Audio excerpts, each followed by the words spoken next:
Oke guys, kali ini kita akan melanjutkan surah Al-Baqarah ayat 114 sampai 118. Ayat ini merupakan kelanjutan dari ayat-ayat sebelumnya yang berisi tentang kaum Yahudi dan Nasrani yang kemarin itu. Buat kalian yang belum menonton video sebelumnya, silahkan ditonton dulu agar tidak salah paham menuju ke ayat 114 ini. Nah, di ayat 114 sampai 118 ini berisi tentang tindakan-tindakan menghalangi beribadah. Nah, bisa kita ambil kesimpulan kalau menurut penafsiran saya pribadi yang kemarin itu membahas tentang kaum Yahudi dan Nasrani. Nah, sekarang ini lanjutannya kalau menurut saya pribadi. Nah, kita lihat di ayat 114. Dan siapakah yang lebih zalim daripada orang yang melarang di dalam masjid-masjid Allah untuk menyebut namanya dan berusaha merobohkannya? Mereka itu tidak pantas memasukinya kecuali dengan rasa takut kepada Allah. Mereka mendapat kehinaan di dunia dan di akhirat mendapat azab yang berat. Nah, di sini sangat jelas, ya, sangat jelas. Dan menurut penafsiran saya pribadi, di mana ayat ini turun karena kaum Yahudi atau Nasrani itu suka menghalang-halangi pada zaman dahulu itu, suka menghalang-halangi orang Islam, ya, yang sudah taat kepada Allah, ya, membuat masjid itu dihalang-halangi sama mereka. Nah, itu disebutkan oleh Allah bahwa mereka mendapat kehinaan di dunia dan di akhirat dan mendapat azab yang berat. Jadi bagi orang-orang yang melarang kita beribadah di masjid atau apapun itu, ya, tujuan kita itu menyuarakan kebesaran Allah Subhanahu wa taala di masjid itu, tapi dilarang-larang sama orang, ya, baik orang Islam atau orang siapapun itu di sini ditekankan sama Allah. Mereka akan mendapatkan kehinaan di dunia dan di akhirat dan mendapat azab yang berat. Jadi menurut penafsiran saya pribadi akan lebih baik di masjid-masjid itu, ya, menyuarakan Allah itu bagus juga. Karena apa? Karena memang Allah itu maha besar, kuasanya juga besar, dan kita memang harus seperti itu. Memang harus seperti itu. Nggak ada orang yang bisa melarang kita beribadah, sholat, ya, nggak ada yang bisa melarang sebenarnya. Bahkan ada kasus yang suara mikrofon azannya dikecilin, itu saya sangat tidak setuju. Karena memang masjid itu tempat beribadah umat Islam yang percaya kebesaran Allah, ya, semakin besar aja lebih baik gitu. Bahkan sampai menggema ini dunia dengan nama Allah itu lebih baik kalau menurut saya pribadi gitu.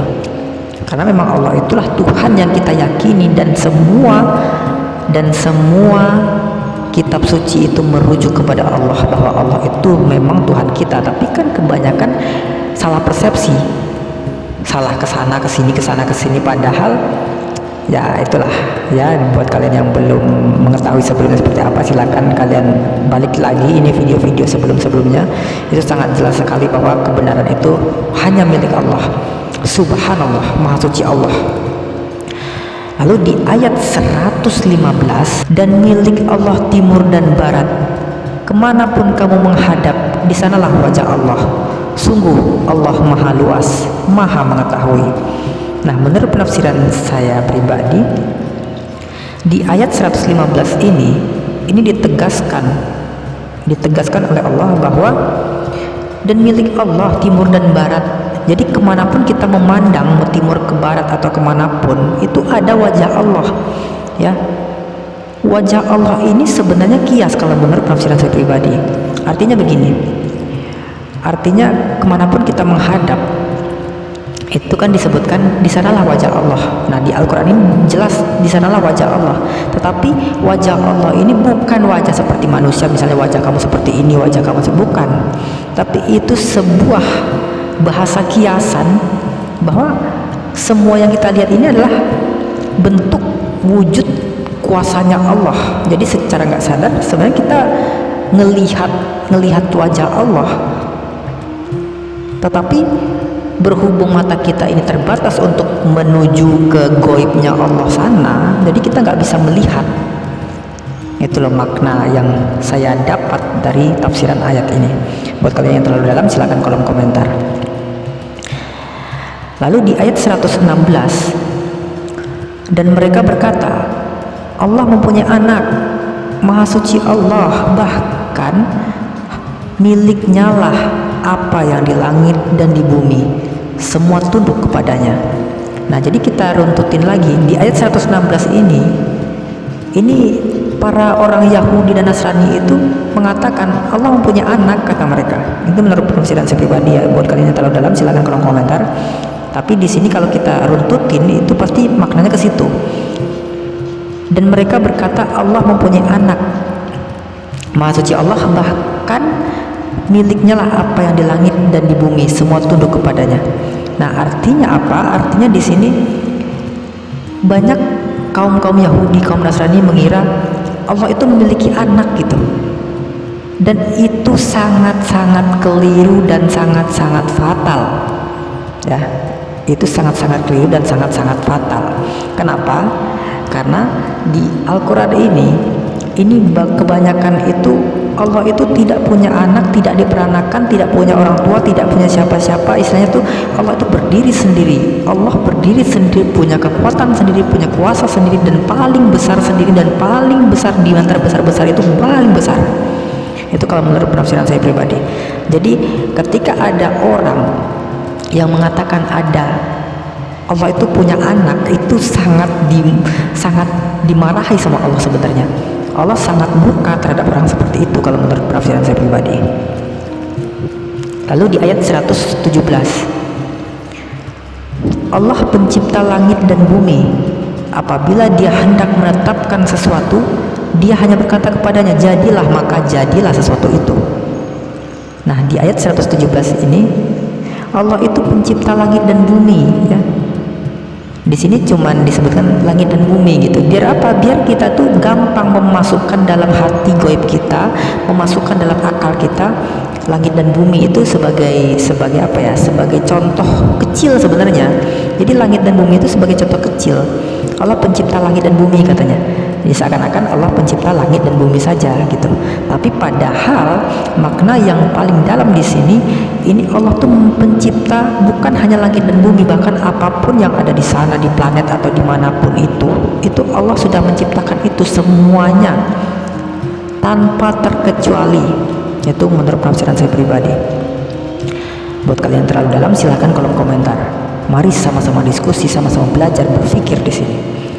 Nah, di ayat 118 kita lihat, dan orang-orang yang tidak mengetahui berkata, mengapa Allah tidak berbicara dengan kita atau datang tanda-tanda kekuasaannya kepada kita? Demikian pula orang-orang yang sebelum mereka telah berkata seperti ucapan mereka itu. Hati mereka serupa, sesungguhnya telah kami jelaskan tanda-tanda kekuasaan kami kepada orang-orang yang yakin. Nah, menurut penafsiran saya pribadi di ayat 118 ini, kalau kita runtutin lagi dari ayat sebelumnya, di ayat 118 ini menurut penafsiran saya pribadi ini menjelaskan bahwa kalau misalnya kita itu percaya dan yakin kepada Allah Subhanahu wa taala yang tidak tampak jelas wujud aslinya ya. Jadi kenapa kok seakan-akan Allah itu tidak menampakkan diri aja gitu loh. Kenapa kok tidak menampakkan diri aja? Biar kita tuh gampang melihatnya, terus dia punya ilmu apa misalnya gitu. Kita tahu lah, ya udah kita yakin itu Tuhan kita gitu. Sebenarnya nggak sampai di situ kalau menurut penafsiran saya pribadi. Itu sangat dalam sekali di ayat 118 ini, makna yang ditimbulkan sangat besar sekali. Jadi ini menceritakan tentang bagaimana kita itu ketika yakin, misal seperti ini, kalau seandainya Allah itu menampakkan wujud aslinya, pasti semua orang itu bakal Islam semualah itu istilahnya, atau ajaran Allah semualah gitu. Nggak akan ada yang melenceng di sini. Ya buat apa Allah menciptakan rencana yang begitu besar gitu? Kita nggak tahu rencana Allah itu apa sebenarnya di balik penciptaan semua makhluk ini gitu kan. Tetapi yang perlu kita tahu, kalau seandainya Allah itu menampakkan diri dan itu Tuhan kita, ya udah kita menyembah semuanya, semua manusia pasti menyembah ke Allah itu gitu. Tetapi kenapa kok di mata kita itu ditutup, mana yang benar kita harus milih sendiri gitu. Nah, di situ letak keyakinan hati gaib kita sebenarnya.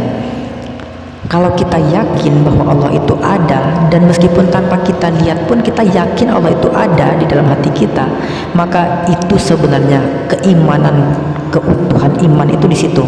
Itu menurut penafsiran saya pribadi. Buat kalian yang terlalu dalam, silakan kolom komentar.